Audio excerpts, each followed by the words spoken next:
Yeah Cric, votre boutique en ligne carretropical.fr remet ça et organise le deuxième festival du jeu et des cultures en Guadeloupe. Venez jouer et découvrir les nouveaux jeux de société afro-créoles et caribéens. Inscrivez-vous dès maintenant sur carretropical.fr pour vivre cet événement ce samedi 30 avril à la brasserie L'Écouse. Au programme, les jeux Ticosé, Conficulture, Font l'Esprit Coco et bien d'autres. Un espace dédié pour les 6-12 ans, défilé de mode by Miss Z et DJ Sixaf au platine pour l'animation musicale. Pour en savoir plus, rendez-vous dès maintenant dans la rubrique événements de votre boutique carretropical.fr. Hexagone, actualité. Succès à Paris pour la pièce Levez-vous Rosa Parks, mise en scène par Dan Dantin, produite par l'association Accolade. Il s'agit d'une pièce tirée, il faut le rappeler, de faits réels. En effet, le 1er décembre 1955 à 19h45, Rosa Parks est arrêtée et emprisonnée pour avoir refusé de se lever d'une place réservée aux Blancs à Montgomery, en Alabama, un état du sud de l'Amérique où règnent des lois ségrégationnistes et racistes sans pitié. Il est à noter la performance des acteurs qui, par moments, ont créé de l'émotion de la salle. Réaction de quelques personnes recueillies à la sortie du théâtre Gendarme dans le 2e arrondissement. La police centrale est jetée en prison sans aucune raison, comme une délictueuse. D'accord, je suis là, ma chérie. C'est terminé. Mais dis-moi exactement ce qui s'est passé. Pourquoi ils t'ont mis en prison? C'était dans le bus. D'accord. Il a appelé les policiers. Attends, qui ça? Je vous comprends très bien. Je suis désolée de l'emporter comme ça, Ce chérie. n'est pas grave, Rosa. Mais vous avez par le passé beaucoup aidé nos enfants. Tu devais être fatigué, tu travailles, tu ne fais que travailler, des dossiers sur des dossiers, tout ça à cause de vous, Nixon. Vous êtes content, vous l'avez foutu dans la merde. Mais non, mais ce n'est pas Edgar. Et ce n'était plus la fatigue. Ce n'est pas la fatigue. Beaucoup de monde cet après-midi pour voir cette pièce ici à Paris, Levez-vous Rosa Parks, avec moi une personnalité du monde du sport qui a aussi vu cette pièce. Alors comment vous l'avez vécu? J'ai vécu un moment intense, un moment on va dire, de rétroactif, où on se projette un petit peu avec un texte riche. J'ai d'ailleurs je les ai d'ailleurs félicités pour leur dire que c'était vraiment très très beau ce qu'ils avaient produit ce soir et surtout la profondeur. Donc c'est toujours plaisant de venir à ce genre de manifestation. Ça se passait en 1955. On a du mal à comprendre que ça peut et ça pouvait exister. On a du mal à comprendre que ça peut exister ou que ça a existé, mais c'est vrai que c'est quand même la réalité. Et on voit aussi qu'il y a peut-être les débordements à l'heure actuelle, mais c'est sûr qu'aujourd'hui les choses changent, mais puis c'est bien. C'est bien de voir qu'on arrive à se manifester d'une façon ou d'une autre dans ce genre de moment. C'est une histoire mais vraiment fantastique. De toute façon, on connaissait déjà l'histoire de Rosa Parks, mais là, de le vivre en théâtre, devant soi, avec des comédiens, mais juste magnifique, c'est époustouflant. Donc venez. Est-ce qu'il y a eu un moment important d'émotion? Les moments, il y en a eu beaucoup. Effectivement, c'est les chants. Les chants, ils étaient magnifiques, très, voilà, on a vécu entraînant et puis même on a vécu un petit peu ce moment d'histoire qui est vraiment important pour nous en fait. Et puis c'est vraiment tout. Le spectacle a été magnifique. Le spectacle était bien monté. Les scénarios ils étaient tip-top, les comédiens. Voilà, les comédiens étaient bons. On a été vraiment en immersion totale dans cette pièce et on a revécu en fait un grand moment d'histoire. Et en tout cas, merci en tout cas à toute la famille, toutes les personnes qui ont participé. À ce moment, vous avez fait, vous avez pensé à l'actualité et de dire aussi parfois, en 2022, on parle de racisme. On se dit, on est en 2022 et que l'histoire continue, quoi. Et c'est pas terminé. On en a la preuve bientôt là, avec des élections qui continuent, avec des candidats qui sont encore dans cette mentalité-là. Et on espère vraiment que ça va évoluer, que ça va changer les choses. C'est pas difficile. Monsieur Confiac, c'est mon neveu. Alors, devinez la fierté avec laquelle j'ai apprécié tout le long cette pièce. Mais c'est extraordinaire. Surtout qu'on a eu l'occasion d'en parler, certes, mais être sur place et sentir cette vibration, ça vous dit. Comment avez-vous trouvé les acteurs? Mais justement, je vous en parle. Je crois que tout le monde était au linteau, quoi. C'était mesuré et même, je crois que chaque spectateur avait presque envie de se considérer comme à la place d'un acteur. Voilà. Voilà des personnes qui sortent voilà, de cette pièce. Beaucoup de monde. Alors, madame, comment avez-vous vécu cette pièce cet après-midi? Ah, c'était super. Franchement, j'ai adoré. C'est passé trop vite. Est-ce qu'il y a eu des moments forts parce qu'on a eu des acteurs qui s'adaptaient parfaitement à la situation? Ah, les acteurs super, franchement, on avait l'impression d'être avec eux, de ressentir ce qu'ils ressentaient, c'est super. Écoutez, c'est une très très belle pièce de théâtre. J'ai été éblouie par la prestation de ces artistes et encore plus par la voix d'une des actrices. C'était très bien et les acteurs ils ont très bien joué. Vous prenez le métro souvent, je suppose, et lorsqu'on voit cette scène, on a du mal à imaginer que ça pouvait exister en 1955 du côté des États-Unis. Moi, je suis pas très surprise parce que parfois, il y a quand même des similitudes qu'on vit aujourd'hui, même si c'est pas au même degré qu'à l'époque. Mais je ne suis pas surprise et par contre, on est très très heureux de voir ce genre de pièces pour que les enfants puissent prendre connaissance de l'histoire en fait et de ce genre de problèmes de ségrégation qui existaient à l'époque et qui continuent d'exister quand même. J'ai pensé que c'était bien. Moi, c'est vrai qu'au départ, j'ai pensé que ça se passerait dans un bus. Je pensais que ce serait dans un bus, puisque quand on parle de Rosa Parks, c'est dans un bus. Donc, je m'imaginais plus voir un peu, pour les enfants qu'on a emmenés, je pensais qu'ils allaient revivre la scène en direct dans le bus. Bon, là, par contre, ça les fait travailler un peu au niveau intellectuel. Ça leur laisse imaginer, en fait, à travers les paroles, ça leur laisse imaginer ce qui s'est passé dans le bus. Mais c'était très bien. Eh bien, je l'ai vécu tout à fait naturellement parce que je connaissais l'histoire de Rosa Parks. J'ai trouvé que la mise en scène était correcte et que l'histoire avait bien été reproduite. Et puis donc, c'est pour vous dire que j'ai eu toute satisfaction d'entendre ça. Ce genre de pièces mérite d'être... La présentation mérite d'être multipliée.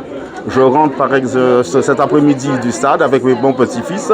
Quand je lui ai dit j'allais au théâtre, il m'a dit qu'est-ce que tu vas voir? Je lui ai dit Rosa Parks. Alors la voiture était pleine d'autres copains, des garçons de 11 ans. Mais qu'est-ce que ça veut dire? Qui c'est ce Rosa pour qu'on puisse faire une pièce avec eux? Quand je leur ai expliqué l'histoire de Rosa Parks, eh bien ils m'ont dit tu as raison d'y aller. Et je leur ai dit bien après je vous raconterai l'histoire parce que l'on n'avait pas le temps. J'étais pressé. Je trouve que non seulement ce genre d'histoire mérite d'être continué à mettre il faut continuer à mettre en scène et aussi faire perpétuer ce genre de représentation dans la population. Voilà, je le disais, beaucoup de monde, quelques personnalités aussi qui ont assisté à cette pièce ici à Paris, Le Verrou Rosa Parks. Avec moi, Jean-Jacques Sémon, le journaliste présent aussi. Jean-Jacques, qu'avez-vous vécu comme émotion cet après-midi en regardant cette pièce ici à Paris? Vous parlez d'émotion, oui, j'ai vécu une grande émotion parce que c'est une période que j'adore. Pourquoi? Non pas parce que c'est une bonne période pour les Noirs d'Amérique, mais parce que elle manifeste un esprit de résistance. Et cette résistance-là, pour amener aux droits civiques, je l'amène.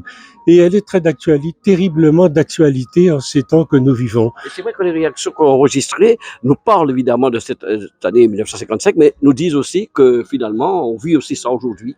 C'est l'actualité totale et c'est l'actualité jusqu'en France, avec ce que nous vivons, avec ces élections où les gens vont aller mettre demain leur bulletin dans l'urne comme ils le souhaitent, mais qu'ils n'oublient pas qu'il existe un péril, qu'il existe un danger dont personne ne connaît les conséquences et la suite.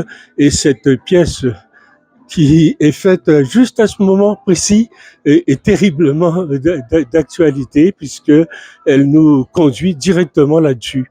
On a eu des personnages très très forts pour jouer cette pièce. Alors les personnages, d'abord je crois que c'est une équipe de professionnels qui a été choisie par Accolade et c'est très bien. C'est très bien aussi de montrer que dans notre communauté, nous avons des gens capables de jouer une telle pièce qui a une telle portée. Et ce que j'espère, moi, aujourd'hui, c'est que cette pièce soit transportée un peu partout, qu'on l'amène en Guadeloupe, qu'on l'amène en Martinique, mais qu'on l'amène aussi dans toutes les régions de France pour dire, non pas qui était Rosa Parks, parce que je crois que tout le monde... sait, mais vivre véritablement. Tout le monde connaît Rosa Parks, tout le monde connaît l'histoire du fauteuil, et ceux qui sont allés aux États-Unis ont pu voir cette place qui est réservée dans les autobus, justement, mais pour faire œuvre de pédagogie. Et on en a besoin en ce moment précis, à cette période où nous vivons, où la République risque de ne plus être la République. Le président association Accolade, Jacques Ambrosio, notre compagnie, qui a bien sûr été à l'initiative tout de même de cette pièce de théâtre Levez-vous Rosa Parks, dont maintenant on connaît le succès puisqu'aujourd'hui la salle était comble, les séances précédentes aussi. Alors Jacques, c'est un grand moment que nous avons vécu et puis des moments d'émotion d'après les réactions que nous enregistrons cet après-midi. Oui, c'est des moments d'émotion et surtout de réflexion. Et des bonnes réflexions qui tombent après Noé. Parce qu'il ne faut pas oublier, demain on est la veille d'une échéance très importante. Peut-être aussi ça va aider les gens, s'ils n'ont pas fait encore leur choix, à toute âme et conscience de choisir.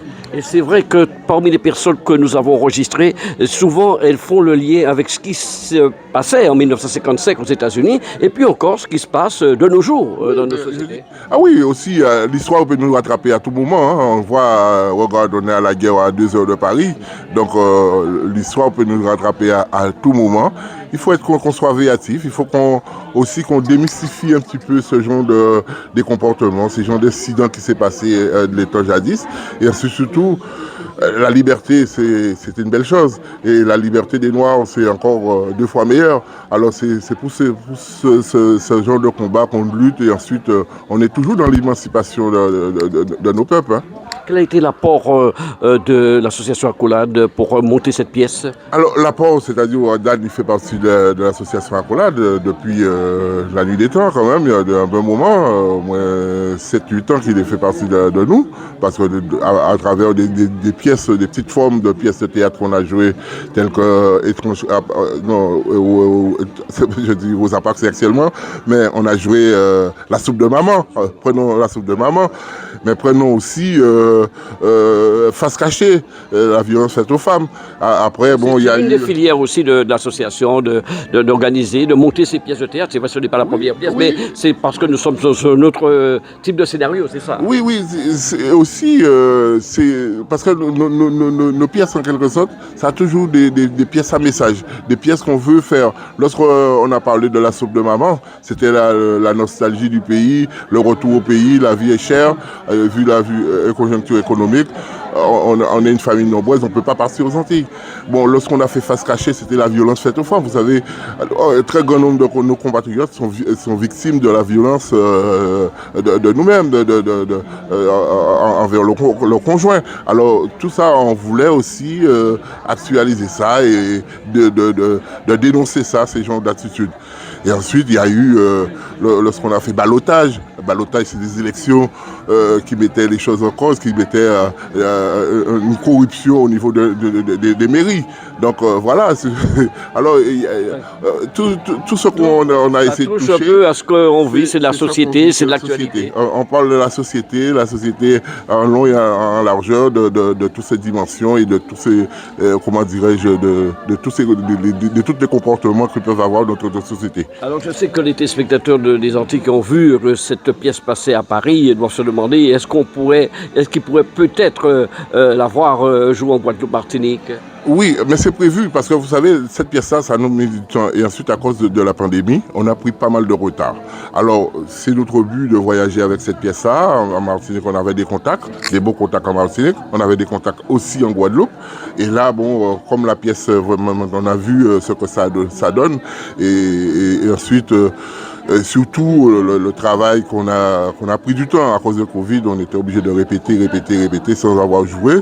Et là, les comédiens, ils sont fins prêts, ils sont chauds bouillants en quelque sorte. C'est le moment de faire un beau voyage avec eux. Un grand merci à vous, parce que, je dis souvent, et comme on le dit, il n'y a pas de spectacle sans spectateur. Hein, donc les comédiens, ils ont besoin de spectateurs pour avoir un spectacle.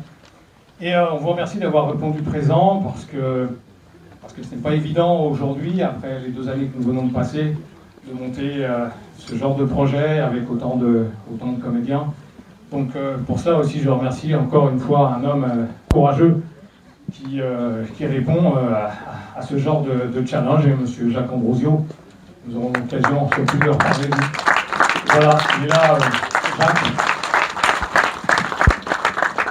Alors j'ai vu les yeux qu'il m'a fait quand je lui ai proposé le projet, il m'a regardé comme ça, j'ai vu les yeux tourner un peu en rond, il m'a dit « Est-ce que tout va bien dans ta tête ?» Voilà, donc, c'est-à-dire, je prends toujours ce proverbe de Nelson Mandela, c'est que c'est vrai que quand on est seul, on court très vite. Mais quand on est à plusieurs, on va beaucoup plus loin. Outremernews.fr, le site de l'actualité Outre-mer, 24 heures sur 24 et 7 jours sur 7. Retrouvez la chaîne Outremer News sur YouTube.